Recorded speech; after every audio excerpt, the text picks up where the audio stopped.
Autant que je peux, je vais le casser. Pauvre ami, avec quelle hache? Toutes celles que je me ferai, celles que je trouverai.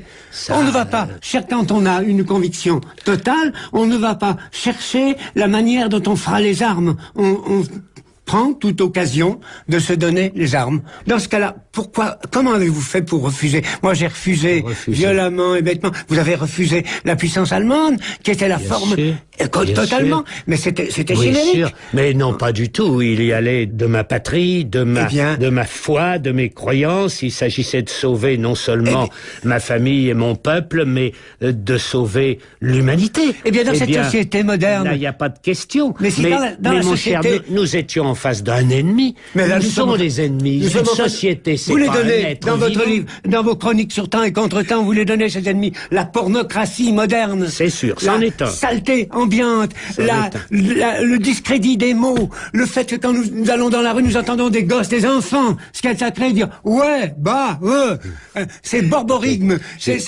succession de phonèmes dont ils prétendent que ça a un sens, les pauvres. Je suis comme vous sensible à la détérioration du langage. Eh bien alors? Très sensible. Et c'est même la détérioration du langage et celle du paysage sont les deux choses qui m'inquiètent le plus. Je consonne avec vous sur ces points, mais c'est cette attitude de condamnation qui me fait problème. On ne peut plus aujourd'hui, c'est Wittgenstein qui l'a dit, mais bon, c'est pas parce qu'il l'a dit que il a raison, mais vous ne pouvez plus aujourd'hui énoncer la morale, énoncer, aussprechen, n'est-ce pas, ou articuler en anglais. Wittgenstein dit comme il veut. Non, vous ne pouvez plus. Parce que vous êtes automatiquement un hypocrite si vous prêchez la morale. Mais pas du tout. Vous n'avez pas à prêcher la morale, vous avez à casser les effets de la destruction des âmes et des esprits. Alors dites-moi, qu'est-ce qu'on peut faire? Moi, mon idée qu'il faut accompagner cette société en la troublant, c'est-à-dire en lui posant des questions jusqu'au moment où par ce chemin de l'interrogation et aussi de l'impuissance et du non-sens, l'homme est un animal qui veut du sens et il en a besoin. Oui, mais le sens, vous êtes en train vous-même, en parlant, en disant ce qu'il faut faire, vos gestes même indiquaient qu'il s'agit de secouer cette société et ce mal. Bien sûr. Secouer le mal, c'est comme on secoue un arbre. C'est un geste, c'est un acte, c'est une action. Et c'est bien plus qu'une condamnation. La condamnation verbale est une foutaise. Je suis entièrement d'accord. Mais la condamnation profonde, qui donne le sentiment à l'autre de la conviction et qu'il s'agit de l'essentiel, c'est cela qui peut remuer les hommes et c'est cela qui va les remuer. Avec aussi les conséquences du mal, les conséquences de ce que nous voyons ailleurs. Vous avez cité tout à l'heure ce mot étrange de théâtrocratie, pas commode à prononcer, et j'aimerais bien que vous le précisiez un peu parce que, comme vous, et c'est pour cela que je vous critique, n'est-ce pas, je déteste l'exhibition verbale.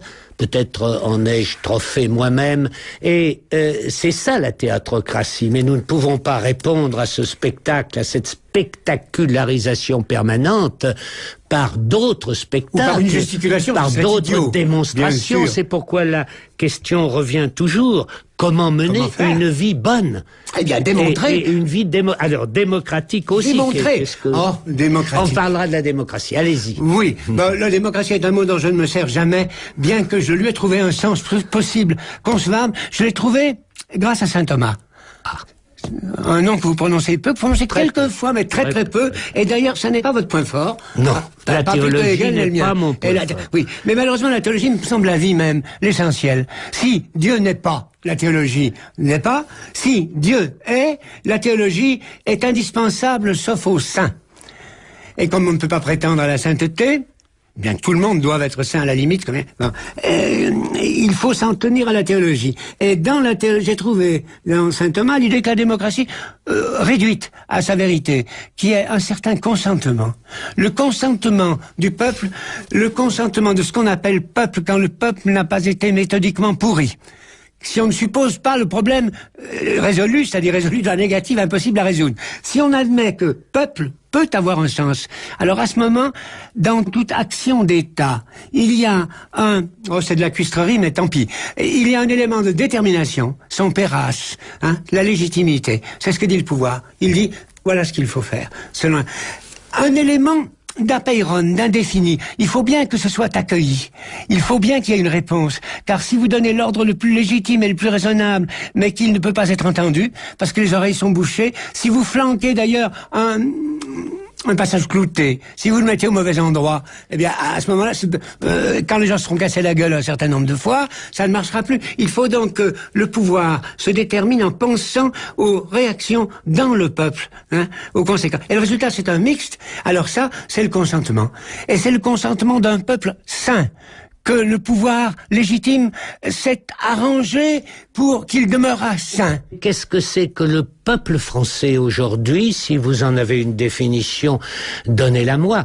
C'est pour moi une supposition. C'est quelque chose qui a existé. Permettez-moi de vous répondre. Faisons-la réinterroger. Alors, peuple existe, bien que, il est vrai, que sans doute depuis la Révolution, peut-être même avant, tout a conspiré pour le détruire, pour lui enlever sa certitude, pour lui arracher son identité. Et vous-même, vous retrouvez souvent ce signe de l'identité nationale.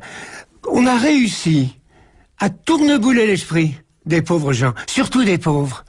Et les pauvres, quand ils tombent dans la misère, les pauvres peuvent perdre complètement la tête. Le pauvre lui-même, soutenu par des traditions, cette espèce de poussée secrète qui fait qu'il y a une présence du passé et qui appelle l'avenir, et avec la certitude que l'avenir rappellera le passé. C'est même la différence entre nous et les anges, car les anges n'ont pas de mémoire. Il n'y a pas de mémoire des anges. Très beau texte. La théologie est bonne. Vous verrez chez Dante et chez saint Thomas, vous trouvez cela fréquemment, et c'est essentiel. Eh bien, le peuple, c'est-à-dire le pauvre, malheureux, ne se laisse pas voler son identité.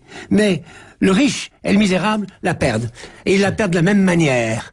Donc il faut aller au secours. Il faut frapper le riche. Frapper le riche. Le plus possible. Le plus fort. Pour qu'il comprenne. Et il faut élever le pauvre. Je suis stupéfait attirer le pauvre.